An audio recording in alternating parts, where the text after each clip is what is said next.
আসসালামু আলাইকুম। প্রথমে জানাবো সংবাদ শিরোনাম। শেখ হাসিনা পালিয়ে গেছেন জানার পর যে অনুভূতি হয়েছিল ডক্টর মোহাম্মদ ইউনূসের। আওয়ামী লীগের প্রসঙ্গ তুললেন ভারতীয় সাংবাদিক, জবাবে যা বলল যুক্তরাষ্ট্র। এবং নব্য বিএনপি হয়ে আওয়ামী লীগের নেতাকর্মীরা অনুপ্রবেশের চেষ্টা করছে। সর্বশেষ জানাবো বৈষম্য বিরোধী আন্দোলন ৫ই আগস্ট ১৮ কোটি মানুষের আন্দোলনে রূপ নিয়েছিল। শুনছিলেন শিরোনাম, এবারে বিস্তারিত। শেখ হাসিনা পালিয়ে গেছেন জানার পর যে অনুভূতি হয়েছিল ডক্টর মোহাম্মদ ইউনূসের। বাংলাদেশের অন্তর্বর্তী সরকারের প্রধানের দায়িত্ব গ্রহণ, নির্বাচন আয়োজন সহ বিভিন্ন বিষয় নিয়ে কাতার ভিত্তিক সংবাদ মাধ্যম আল জাজিরাকে সাক্ষাৎকার দিয়েছেন প্রধান উপদেষ্টা ডক্টর ইউনূস।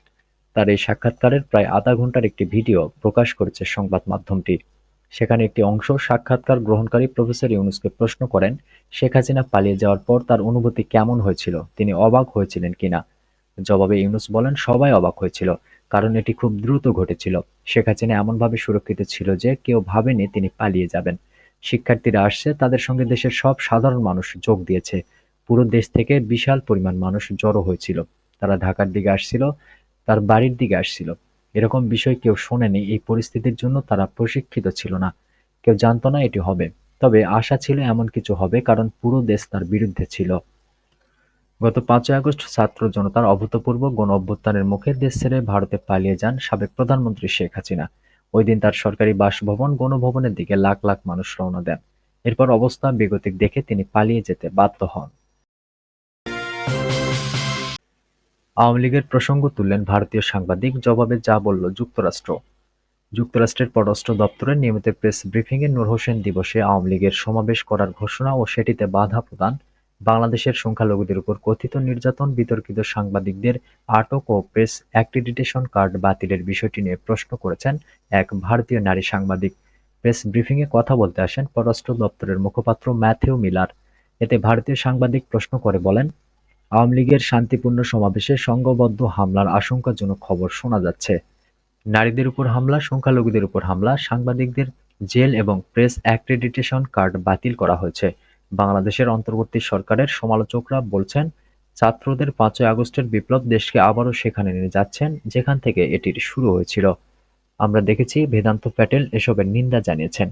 বাংলাদেশের অন্তর্বর্তী সরকারের সঙ্গে এ ব্যাপারে আপনার কি কোনো কথা হয়েছে? জবাবে মিলার বলেন, বাংলাদেশের সঙ্গে আলাদাভাবে কি কথা হয়েছে সেটি এখানে আমি বলব না। তবে আমরা বাংলাদেশ সরকারের কাছে স্পষ্ট করেছি, যেমনটা আমরা বিশ্বের সব দেশের কাছে করি, যে আমরা শান্তপ্রিয় আন্দোলনকে সমর্থন করি এবং চাই না সরকার কোনোভাবে শান্তপ্রিয় আন্দোলনে সহিংস দমন-পীড়ন চালাক।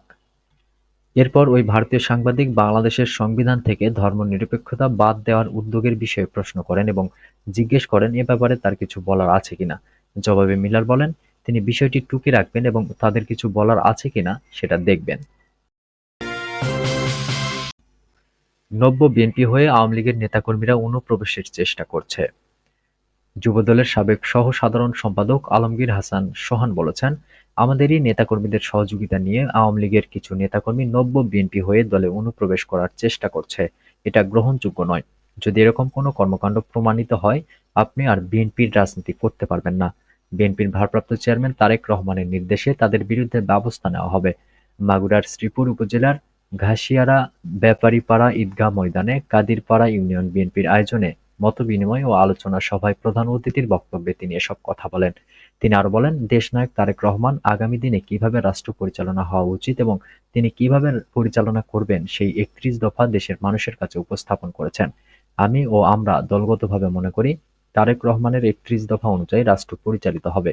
সোহান বলেন, তারেক রহমানের নির্দেশ, গত ১৭ বছরে বিএনপির পক্ষ থেকে যেসব মিছিল, আন্দোলন, সংগ্রাম অনুষ্ঠিত হয়েছে, সেসব মিছিলের প্রথম সারি থেকে শেষ সারি পর্যন্ত যারা ছিলেন এবং এখনো আছেন তারাই সামনের সারিতে থাকবেন।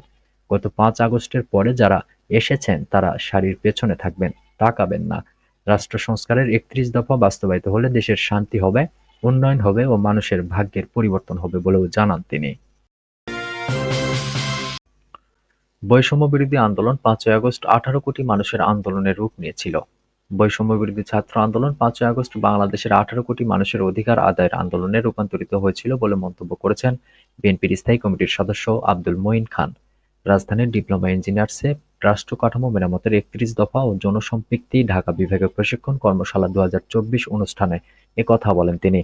কর্মশালায় প্রধান অতিথি হিসেবে বক্তব্য দেবেন বিএনপির ভারপ্রাপ্ত চেয়ারম্যান তারেক রহমান, বিশেষ অতিথি হিসেবে বক্তব্য দেবেন দলের মহাসচিব মির্জা ফখরুল ইসলাম আলমগীর। জুলাই-আগস্টের বৈষম্যবিরোধী আন্দোলন ২ মাসের ব্যবধানে গণতন্ত্রের আন্দোলনে রূপান্তরিত হয়েছিল বলে মন্তব্য করেন মঈন খান। তিনি বলেন, যা পরে মৌলিক ও ভোটাধিকার পুনরুদ্ধার এবং মানবাধিকার বেঁচে থাকার অধিকার আদায়ের আন্দোলনে পরিণত হয়। বিএনপি গণতন্ত্র পুনরুদ্ধারের এ আন্দোলনের সূচনা করেছিল উল্লেখ করে তিনি বলেন, এ কারণে বিএনপির লাখ লাখ নেতাকর্মীর নামে ফ্যাসিস্ট সরকার মামলা দিয়েছিল। এই নেতাকর্মীরা বিগত ১৫ বছর আন্দোলন সংগ্রাম করে একটি উত্তপ্ত পরিবেশ সৃষ্টি করেছিল। সেই পরিস্থিতিতে বৈষম্যবিরোধী আন্দোলন নতুন করে শুরু হয়েছিল, যার পরিণতিতে ৫ই আগস্ট এ আন্দোলন বাংলাদেশের ১৮ কোটি মানুষের অধিকার আদায়ের আন্দোলনে রূপান্তরিত হয়েছিল। আন্দোলনের ধারাবাহিকতায় স্বৈরাচার শেখ হাসিনা ক্ষমতা ছেড়ে পালিয়ে যেতে বাধ্য হয়েছে মন্তব্য করেন বিএনপির স্থায়ী কমিটির এ সদস্য। জুলাই-আগস্টের আন্দোলনে কারো একার কৃতিত্ব নেই উল্লেখ করে মঈন খান বলেন, এটি দেশের ছাত্র জনতা সবার ঐক্যবদ্ধ প্রচেষ্টায় অর্জন হয়েছে। এ সময় অন্তর্বর্তী সরকারকে শুধু সুষ্ঠু নির্বাচনের জন্য যতটুকু সংস্কার প্রয়োজন, ততটুকু সংস্কার করে নির্বাচন দেওয়ার দাবি জানান তিনি।